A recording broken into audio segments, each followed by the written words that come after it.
Soyons saints, en partenariat avec Magnificat. Nous souhaitons une sainte fête aux Benjamin et aux Yasmine. À la question « Pourquoi vivre ?», la bienheureuse Natalia Tuwachevich répond « Pour faire du bien aux pauvres ». Cette Polonaise est née en 1906 dans une famille aimante de 6 enfants. À l'université, elle mène une vie étudiante active.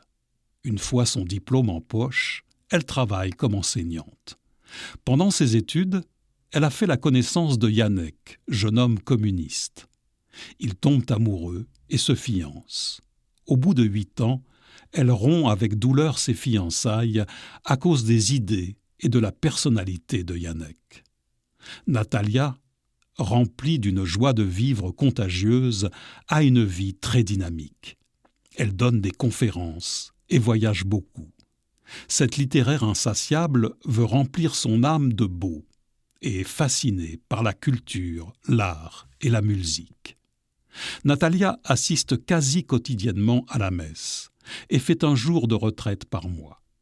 Elle participe régulièrement à des nuits d'adoration et nomme Dieu son bien-aimé. Elle ne se sent pas appelée à la vie religieuse pour autant, car elle discerne que sa mission est d'être dans le monde. Elle dit avec enthousiasme vouloir parler de Dieu à tout le monde et partout. Après le déclenchement de la Seconde Guerre mondiale, elle s'engage dans l'enseignement clandestin à Cracovie. Elle voit cette période comme une période de retraite précieuse mais difficile et veut être l'apôtre de l'amour du Seigneur dans un monde enragé de haine.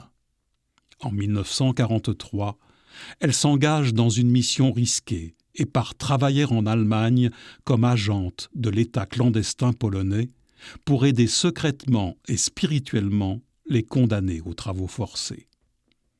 Arrêtée en 1944, elle est interrogée, torturée, puis envoyée au camp de Ravensbrück. Cette poète y continue son œuvre d'évangélisation en s'efforçant de répandre autour d'elle, dans cet enfer sur terre, des graines de joie et de beau.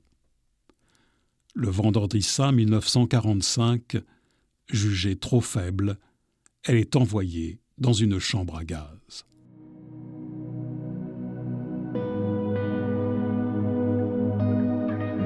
Bienheureuse Natalia, porte nos cœurs dans ta prière, afin qu'à ton exemple, nous nous efforcions de cultiver la joie belle et grande de la résurrection dans nos vies.